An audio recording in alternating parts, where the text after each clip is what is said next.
नमस्कार दोस्तों, मैं कृष्ण गोयल एक बार फिर आपका हार्दिक स्वागत करता हूं सरस्वती क्लासेस के ऑनलाइन यूट्यूब चैनल पर। हमारी ये इसमें अनुपात समानुपात की 3 क्लासेस हो चुकी थी। आज की हमारी ये 4th क्लास है। आज की क्लास में हम आयु से संबंधित प्रश्न और समानुपात पर चर्चा करेंगे। और आयु से संबंधित प्रश्नों पर मैंने एक क्वेश्चन लिखा है। आयु से संबंधित जो प्रश्न है इसको हम बिल्कुल जीरो से स्टार्ट करते हुए टफ की ओर ले जाएंगे। यदि ए और बी की आयु का योग 40 वर्ष है, हमें ए और बी की कुल आयु का योग दे रखा है 40 वर्ष तथा उनकी आयु का अनुपात 5:3 है, तो बी की आयु क्या होगी। हमने अपनी अनुपात की पहली क्लास के अंदर 5 प्रॉपर्टीज देखी थी, उसी प्रॉपर्टीज पर आधारित ये बेस्ड क्वेश्चन है। योग दे रखा है, हमें कुल योग दे रखे, अनुपात दे रखे, अनुपातों का योग याद कर लेंगे और अनुपातों के योग को इस योग के बराबर रख देंगे, हमें x की वैल्यू प्राप्त हो जाएगी। उसके बाद में हमसे b की आयु पूछी गई है, हम वो फाइंड आउट कर देंगे। यदि हमसे a की आयु पूछी जाती तो हम वो भी निकाल सकते थे। यदि हमें a और b की कुल आयु पूछी, कुल आयु हमें दे ही रखी 40 वर्ष, उससे हम क्रॉस चेक कर सकते हैं वैसे कुल आयु से। तो यदि a और b की आयु का योग 40 वर्ष है तथा उनकी आयु का अनुपात 5:3 है। अब आयु का जो अनुपात है वो मान लेते जैसे ये 5x हो गया इसका, तो और इसका 3x हो गया, ठीक है। a की आयु हो गई 5x और b की आयु होगी 3x। यदि हमें अनुपातों का कुल योग इस योग के बराबर रख दें, यानी कि a प्लस b की आयु यानी 5x प्लस 3x, अनुपातों का योग तो ये कर दिया मैंने 5 plus 3x, 5x plus 3x और बराबर रख दिया मैंने कुल इनके योग के 40 के। तो 5 और 3 8x, तो 8x बराबर 40, तो x बराबर इस 8 का भाग दे देंगे 40 में, तो 8 पंजा 40, यानी x की वैल्यू हमें 5 प्राप्त होगी। अब हमसे b की आयु पूछी गई है, b की आयु क्या है 3x, तो इस x की वैल्यू का 3 से गुणा कर देंगे, तो b बराबर 3x यानी कि 3 गुणा 5 और 5 × 3 है 15, ठीक है। और यदि हमसे a की आयु पूछी गई तो क्या होती 5x है a की आयु, तो x का 5 से गुणा कर दें 5 पंजा 25, यानी कि a की आयु हो गई 25 और 25 और 15 दोनों का योग करते हुए आपको पता लगता है कि 40 ही आंसर आएगा। ये क्रॉस चेक हो गया कि इन दोनों के आयु का योग सही हमने फाइंड आउट किया है कि 15 प्लस 25 यानी कि 40 वर्ष हमें अनुपात दे रखा था और b की आयु पूछी गई थी, तो ये हमने b की आयु निकाल ली है। ये बिल्कुल इजी क्वेश्चन है और हमने पहली क्लास में जो प्रॉपर्टीज की थी उसी पर बेस्ड क्वेश्चन है। इसके बाद में आप एक 2 नोट लिखिए जो कि आयु संबंधी प्रश्नों पर हमें बार बार काम में लेना पड़ेगा। वैसे तो वो नोट काफ़ी इजी हैं, हमें दैनिक जीवन में पता भी हमें क्या करना होता है, फिर भी आप नोट कर लीजिए। पहला नोट है, आयु का अंतर हर वर्ष बराबर बना रहता है। कि कहने का मतलब है यदि पिता और पुत्र की आयु 10 वर्ष पहले भी उनका अंतर यदि 15 वर्ष था, तो 10 वर्ष बाद भी उनका अंतर 15 वर्ष ही होगा और वर्तमान में भी उनका अंतर 15 वर्ष ही होगा। तो यानी कि जो आयु का अंतर है ना वो हर वर्ष बराबर बना रहता है। जैसे माँ और पुत्र की आयु होगी, पिता पुत्र की आयु होगी, यदि उनके बीच में डिफरेंस 20 साल पहले भी अगर 20 साल पहले भी 20 का डिफरेंस था, तो आज भी उनकी आयु के मध्य का डिफरेंस जो है वो 20 वर्ष होगा। सेकंड नोट लिख लीजिए कि 2 व्यक्तियों के लिए आय का जो योग है वो समय का 2 गुना बढ़ेगा या घटेगा। कहने का मतलब कि किसी की आयु पहले तो 30 और 10 थी, ए और बी की आयु 30 और 10 थी और वर्तमान में 30 और 10 है इन दोनों की आयु, और मैं कहता हूँ कि 10 वर्ष बाद में ए और बी की आयु कितनी होगी, तो 10 वर्ष बाद में इन दोनों की आयु बढ़ेगी ना। तो यानी कि टोटल ऐड कितना हुआ है 20 ऐड हुआ है। तो वही बात मैंने कही कि 2 व्यक्तियों के लिए आयु का जो योग है वो उस समय का 2 गुना बढ़ेगा, कि यानी एक इस बंदे का बढ़ गया और एक इस बंदे बढ़ गया, यानी टोटल 20 वर्ष बढ़ गया। यानी 2 व्यक्तियों के लिए 2 गुना बढ़ेगा। यदि यहाँ पर 3 व्यक्ति होते, एक सी बंदा भी होता, तो उसका भी ऐड होया, तो यानी कि वो समय का 3 गुना बढ़ता। यानी समय कितना है 10, उसका फिर 3 गुना बढ़ा दिया, 10 10 20 10 30, यानी समय का 3 गुना। जितने व्यक्ति होंगे समय का उतना गुना ही बढ़ेगा। ये तो आगे ही बात की थी, यदि 10 वर्ष पहले ही बात करते तो वो घटेगा, तो सेम ही घटेगा, 30 वर्ष ही घटेगा और 30 वर्ष बढ़ेगा। यदि 2 व्यक्ति होते तो 20 वर्ष बढ़ेगा और 20 वर्ष ही घटेगा। ये 2 नोट थे और आप एक क्वेश्चन नोट कर लीजिए पहले।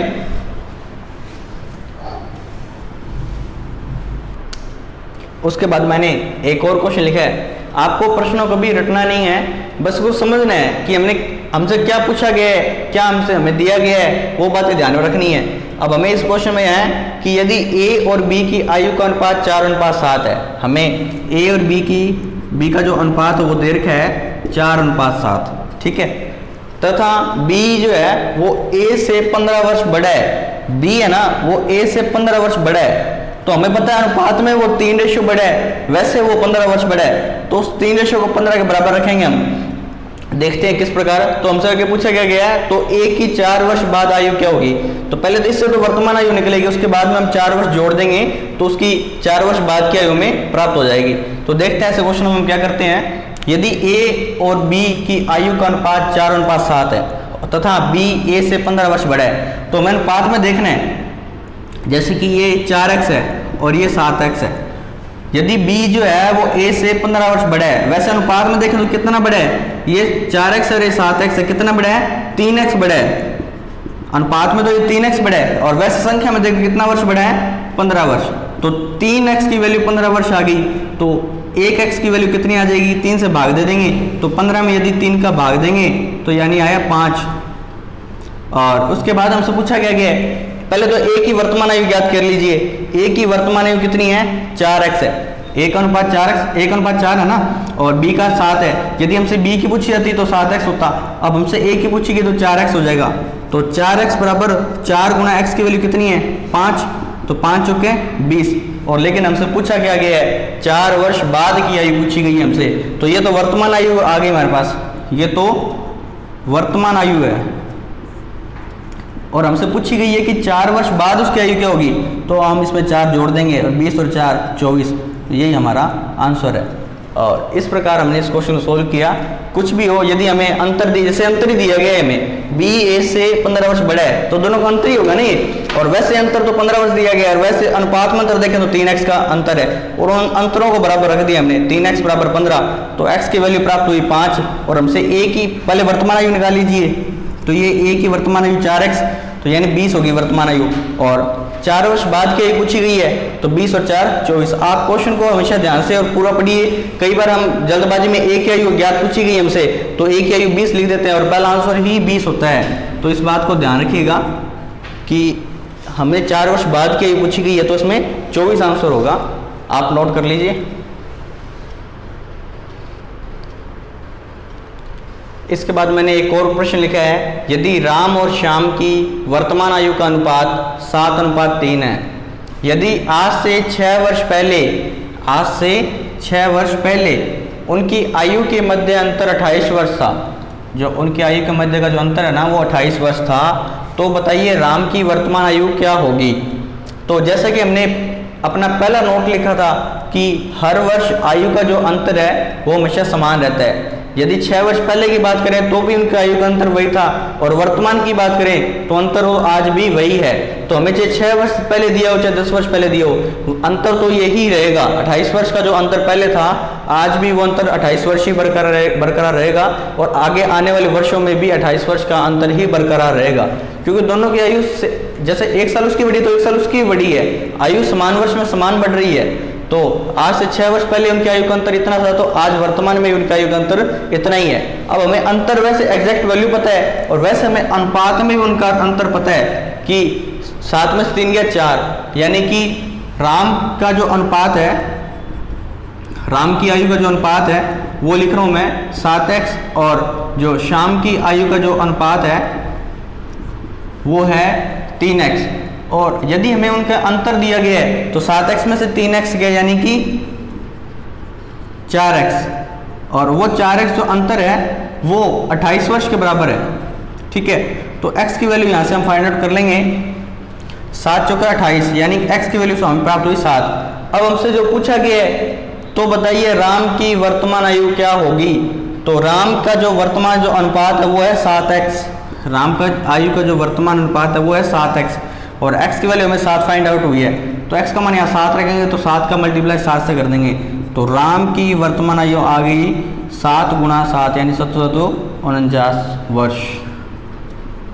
तो इस प्रकार हमने राम की आयु ज्ञात कर ली वर्तमान। यदि हमसे श्याम की आयु पूछी गई होती तो भी हम ज्ञात कर सकते थे। श्याम की आयु 3x और x की वैल्यू 7, तो 7 या 21, तो श्याम की वर्तमान आयु कितनी आ जाती, 21 वर्ष।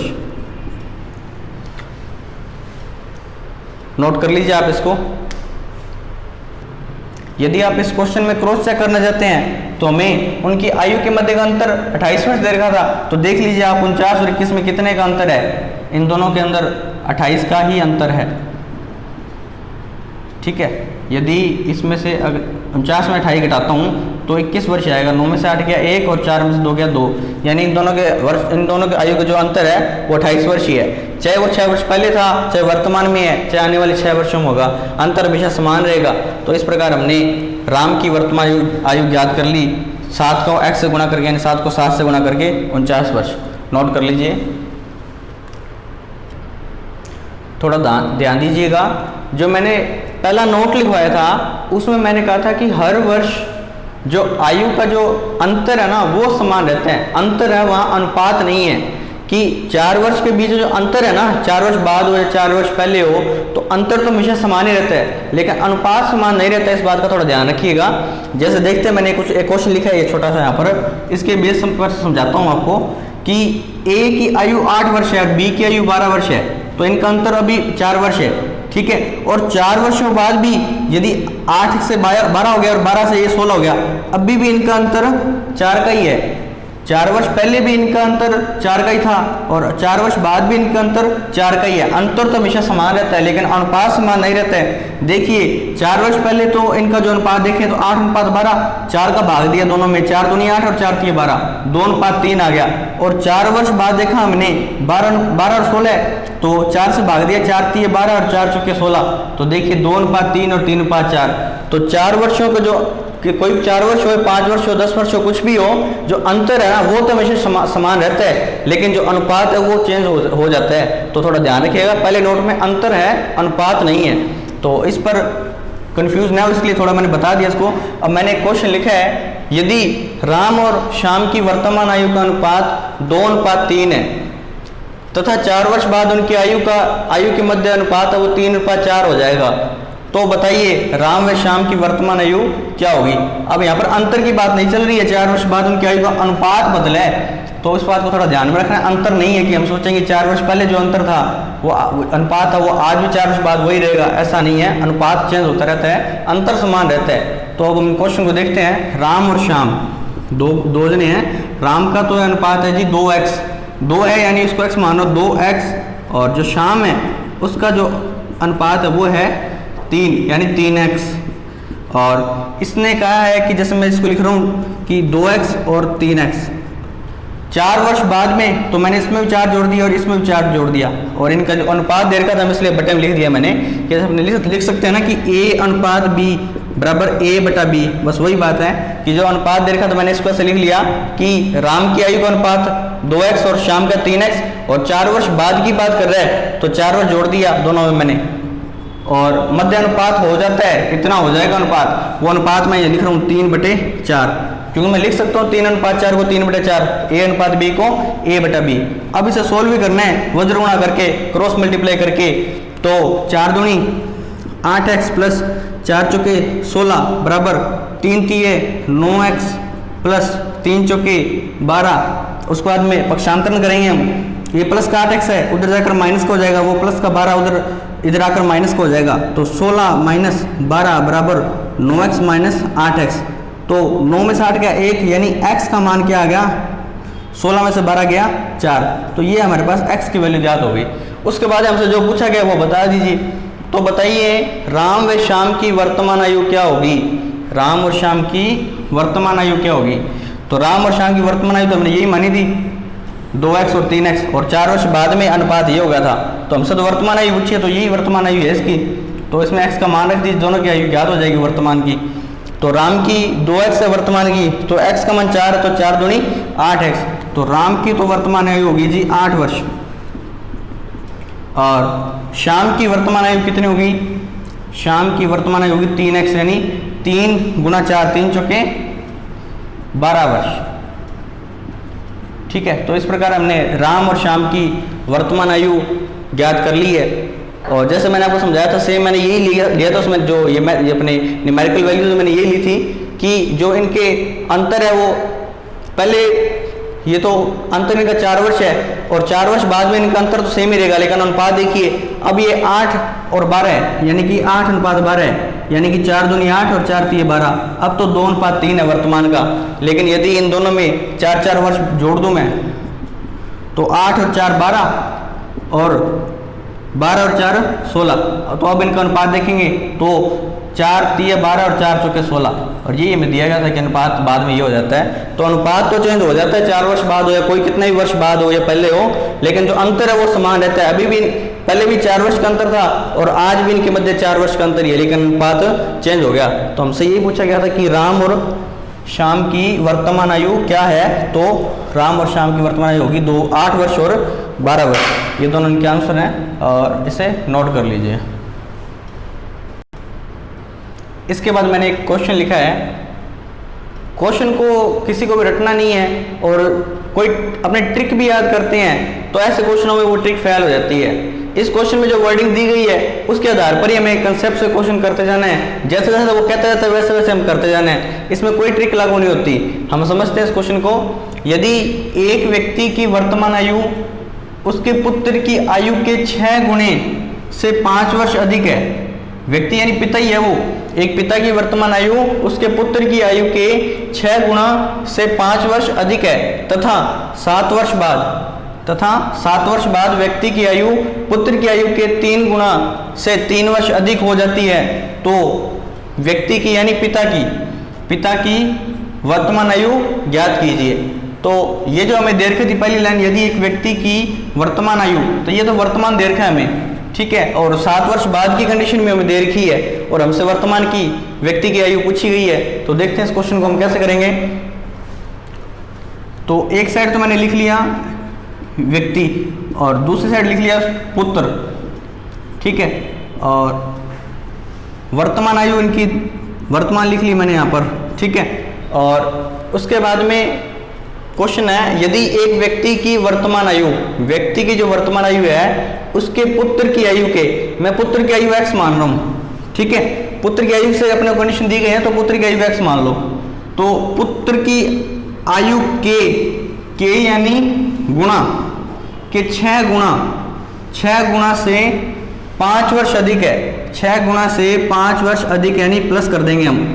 तो एक बार फिर देख लीजिए, वर्तमान आयु की बात चल रही है और व्यक्ति की वर्तमान आयु, व्यक्ति की जो वर्तमान आयु है उसके पुत्र की आयु मैंने x मान ली, उसकी पुत्र की आयु के 6 गुना से, यहाँ पुत्र की आयु तो लिखनी पड़ेगी, उसके 6 गुना से 5 अधिक है, ठीक है, यहाँ तक हमने पढ़ लिया इसको, ठीक है। उसके बाद हम तथा 7 वर्ष बाद, तो इसके में 7 वर्ष बाद के लिए हम क्या करेंगे, इन दोनों में 7 जोड़ देंगे, तो ये हो गया 6x प्लस 5 और 7 जोड़ दिया मैंने इसमें, और इसमें भी 7 जोड़ देंगे, दोनों आयु तो दोनों की बढ़ेगी। 7 वर्ष बाद की बात करें तो दोनों में 7 वर्ष ऐड होंगे, इसमें भी 7 वर्ष ऐड हो जाएंगे, इसमें भी 7 वर्ष ऐड हो जाएंगे। उसके बाद में ये क्या कंडीशन कहता है, 7 वर्ष बाद व्यक्ति की आयु पुत्र की आयु के 3 गुना से, जो ये व्यक्ति की आयु है वो पुत्र की आयु पुत्र की जो आयु है उसके के यानी गुणा के 3 गुना से 3 वर्ष अधिक हो जाती है, 3 वर्ष अधिक हो जाती है, तो व्यक्ति की वर्तमान आयु याद कीजिए। जो व्यक्ति की जो आयु देखी हमें, व्यक्ति की आयु पुत्र की आयु के 3 गुना से 3 अधिक हो जाती है, तो इन दोनों बराबर कर देंगे। अब इनकी आयु बराबर हो चुकी है। इसने कंडीशन का देने का मतलब यही है कि 7 वर्ष बाद में आगे बात, उसके बाद में व्यक्ति की जो आयु है, व्यक्ति की आयु पुत्र की आयु के 3 गुना से 3 अधिक हो जाती है, तो इन दोनों की आयु बराबर हो चुकी है। उसने एक बता दी, अपने कंडीशन दे दी है कि पुत्र की आयु जो है उसके 3 गुना से 3 अधिक करेंगे तो ये पिता की आयु उसके बराबर हो जाएगी। तो हमने इन दोनों कंडीशंस को बराबर रख दिया। उसके बाद सोल्व कर लेते हैं। 6x प्लस 7 और 5 12, तो 6x plus 12 is equal to, ये 3 गुना में है तो पहले इसके साथ गुणा होगा, फिर प्लस, फिर इसके साथ गुणा होगा, तो यानी 3x प्लस 21 प्लस 4, तो पक्षांतन कर लेते हैं। तो 6x माइनस 3x बचा 3x और बराबर 21 और 4 7 21 प्लस 3 है, 7 21 प्लस 3 और 21 और 3 24 हो गया, 24 में से 12 गया 12, तो x की वैल्यू तो हमें प्राप्त हुई 4, 3 का भाग देने पर 12 में 3 का भाग देने तो x की वैल्यू तो हमें 4 प्राप्त हो गई। अब हमसे पूछा क्या गया, व्यक्ति की वर्तमान आयु, व्यक्ति की वर्तमान आयु ये होगी, ठीक है। और यदि हमसे पुत्र की आयु वर्तमान आयु पूछता तो ये बता देते, यदि व्यक्ति की 7 वर्ष बाद की आयु पूछता तो ये बता देते, और यदि पुत्र की 7 वर्ष बाद की आयु पूछता तो ये बता देते। 7 वर्ष बाद की आयु ये हो जाती है सिर्फ x+7, ठीक है ना। और इसलिए अब व्यक्ति की वर्तमान आयु पूछी गई तो हम इसमें मान रखते हैं, तो क्या है x का मान यहाँ 4 रखें तो 6 चौको 24 और 24 और 5 29, यहाँ ही लिख रहा हूँ मैं डायरेक्ट 29 आंसर होगा। एक बार फिर रिपीट कर देता हूँ मैं इसको। एक व्यक्ति की वर्तमान आयु उसके पुत्र की आयु के 6 गुना से 5 वर्ष अधिक है। ये वर्तमान की कंडीशन दी गई है मैंने वर्तमान लिख लिया। व्यक्ति और पुत्र दो जनों की बात चल रही है तो मैंने व्यक्ति और पुत्र दो जनों को लिख लिया। उस जो व्यक्ति की वर्तमान आयु है उसके पुत्र की आयु के, अब वो कंडीशन पुत्र की आयु से दे रहा है इसलिए मैंने पुत्र की आयु x मान लिया। तो वो कहता है कि व्यक्ति की जो आयु है वो पुत्र की आयु x है ना, उसकी आयु के यानी गुना 6 गुना से 5 अधिक है तो 5 जोड़ दिया इसमें। उसके बाद में 7 वर्ष बाद की बात कर रहा है तो 7 वर्ष के लिए हम दोनों में 7 ऐड कर देंगे, इसमें भी 7 ऐड कर दिया और इसमें भी 7 ऐड कर दिया। व्यक्ति की जो आयु है ना, जो व्यक्ति की आयु है वो पुत्र की आयु के 3 गुना से 3 अधिक है, 3 गुना से 3 वर्ष अधिक हो जाती है, तो इन दोनों को बराबर रख दिया मैंने। अब उसके बाद इसको x की वैल्यू निकाली तो x की वैल्यू 4 आ गई। अब व्यक्ति की वर्तमान आयु पूछी गई है वो है 6x+5, तो इसमें x की वैल्यू 4 रखी मैंने, 6x+5, इसमें x की वैल्यू 4 रखी तो 6 चौका 24 + 5 यानी कि 29 वर्ष। तो व्यक्ति की जो वर्तमान आयु है वो आ गई 29 वर्ष। नोट कर लीजिए आप इसको। इसके बाद अपन समानुपात पर चर्चा करते हैं कि समानुपात क्या होता है। तो जब दो अलग अलग अनुपात आपस में बराबर होते हैं तो उसे समानुपात कहते हैं। जब दो अलग अलग अनुपात आपस में बराबर होते हैं तो उसे समानुपात कहते हैं। इसे अपने एग्जाम्पल के द्वारा समझते हैं। मैंने आपके सामने एक एग्जाम्पल लिखा है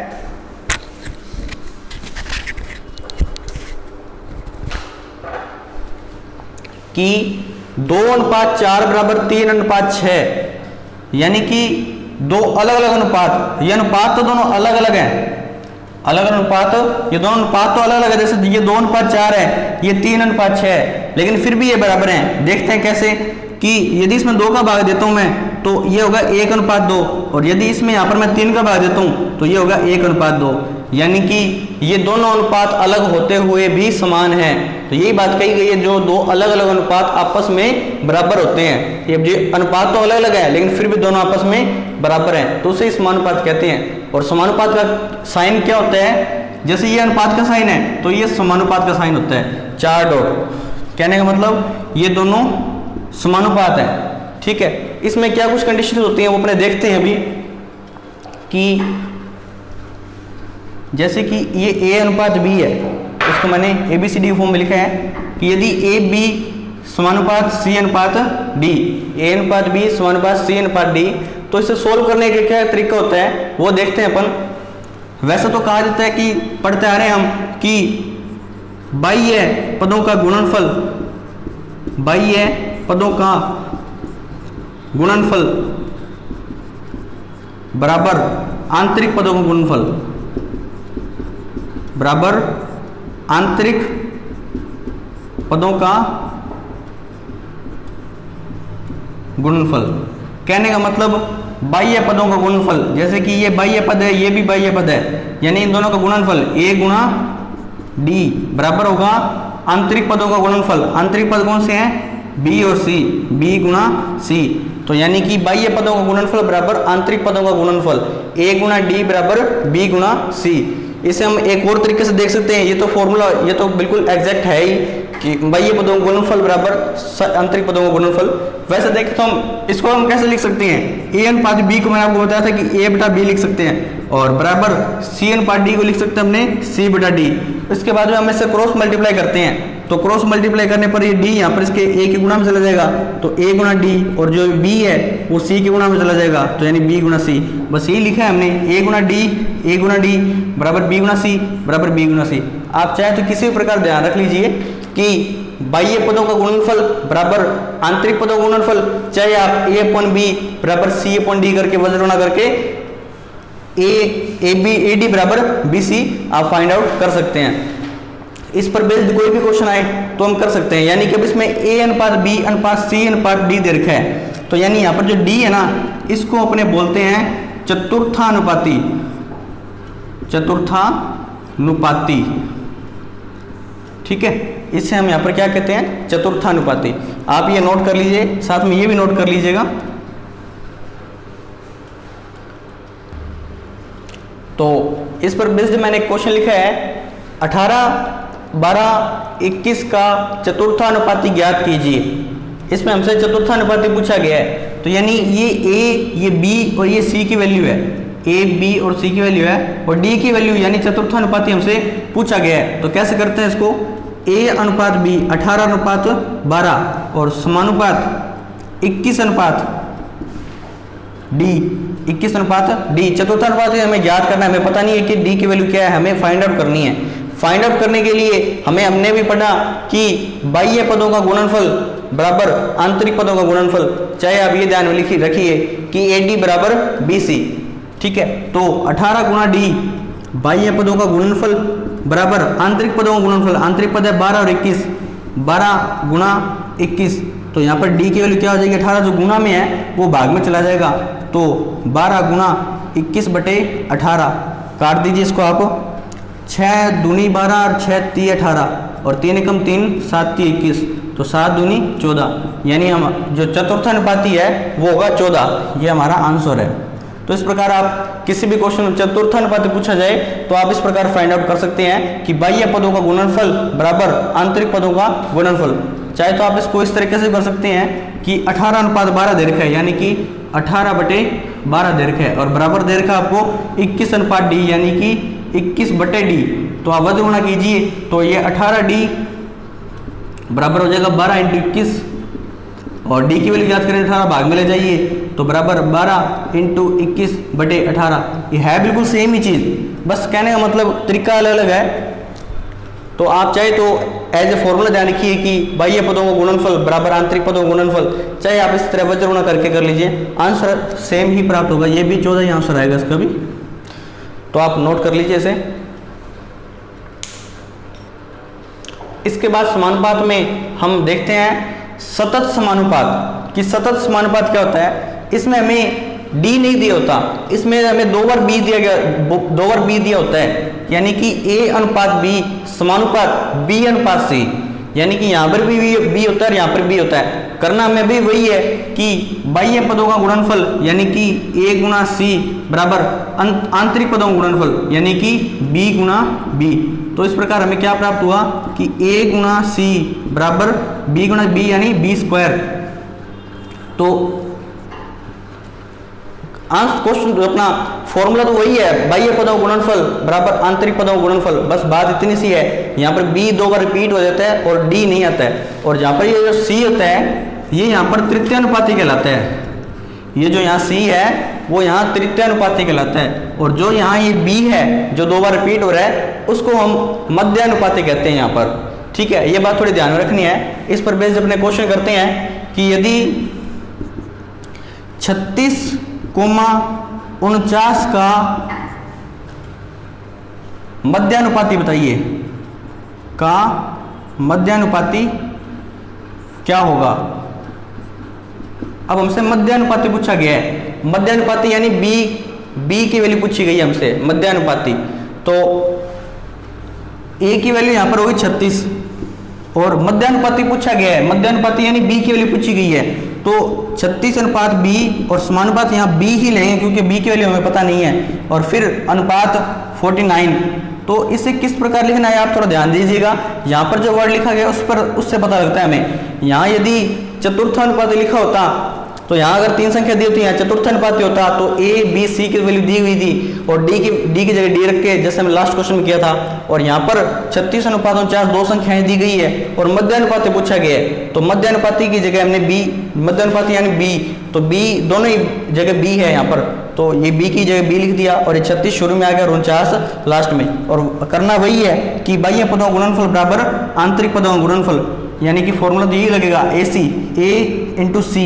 अब C यहाँ 49 है ना, तृतीय अनुपाती यहाँ 49 है, तो B गुणा B यानी B स्क्वायर और बराबर 36 गुणा 49, और B की वैल्यू याद करेंगे तो क्या आएगा 6 गुणा 7 यानी कि 36 का रूट 6 और 49 का रूट 7, तो B की वैल्यू हमें प्राप्त हुई 6 7 42।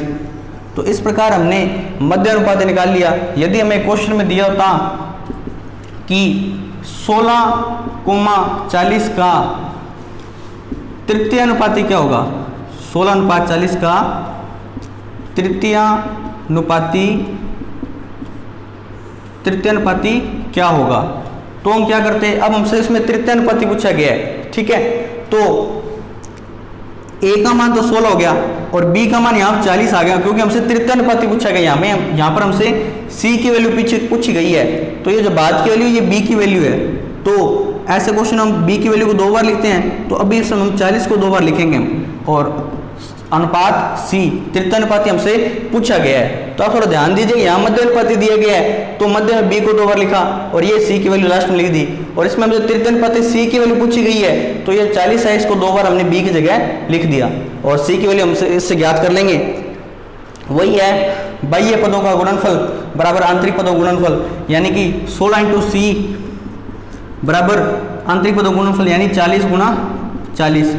तो उसके बाद में C की वैल्यू आ गई यहाँ पर 4 चौके 16, 1600 बटे में 16 यानी कि C की वैल्यू में 100 प्राप्त हो गई, ये हमारा आंसर है, ठीक है। तो ऐसे हमने मध्य अनुपाती तृतीय अनुपाती की वैल्यू ज्ञात की इसमें, और लास्ट क्वेश्चन में हमने चतुर्थ अनुपाती की वैल्यू ज्ञात की थी। इस प्रकार हमने जो समानुपात टॉपिक है इसको हमने समझ लिया है। तो इस प्रकार हमारा अनुपात और समानुपात टॉपिक पूरा होता है। तो उम्मीद करता हूँ कि आपको अच्छे से समझ आया होगा। यदि आपको वीडियोस अच्छी लगती है तो आप इसे जरूर लाइक करिए और ज़्यादा से ज़्यादा शेयर कीजिए, ताकि इस वीडियो का बेनिफिट ज़्यादा से ज़्यादा स्टूडेंट्स उठा सकें। तो और हमारे चैनल को ज़्यादा सब्सक्राइब कीजिए ताकि आपको आने वाली वीडियो आगे आपको मिलती रहे। धन्यवाद।